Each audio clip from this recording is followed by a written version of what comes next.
I'm Richard Wilkinson, and this is Book Talk number 1. The book I've chosen is I Will Always Write Back, How One Letter Changed Two Lives by Alifirenka and Martin Ganda with Liz Welch. The book is nonfiction and copyright 2015. It's 387 pages, which, that looks intimidating. However, the book really had me hooked, and I read through it in about 2 days. Overall, I give the book 5 out of 5 stars. You really get involved with the people and get caught up in their lives as the story progresses. The story begins in September 1997 and ends March 2008. It starts with Caitlin being assigned to write to a pen pal, and she chooses to write to somebody in Zimbabwe because it sounds exotic.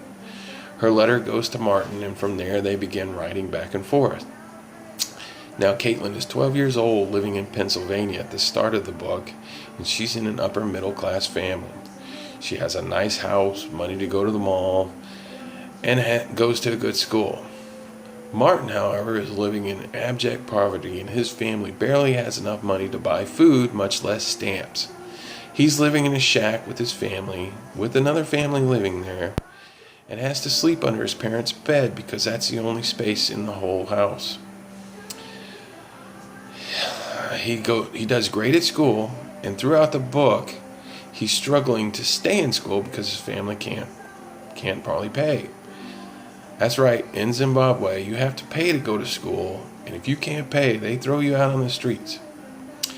Caitlin doesn't realize any of this until a turning point in the story. Martin is desperate to write to Caitlin and can't afford paper. He ends up grabbing an ice cream wrapper off the street that somebody has thrown away and writing his letter on the back of that. This is when Caitlin finally sees how poor Martin is. Up until this point, she's never really considered how bad it might be. When she starts looking back at her old letters, she sees hints that gives her an idea of what exactly he's going through. I really enjoyed the book, but it's not a typical nonfiction book. It reads more like a realistic fiction book. There are points in the story that are real tearjerkers. I will say that Caitlin's family did everything that they could to help Martin, and it's amazing all the trouble they went to. Even just getting in contact with him. One thing the reader needs to realize is during this time period, email was just getting started and the internet is still growing to what we know today.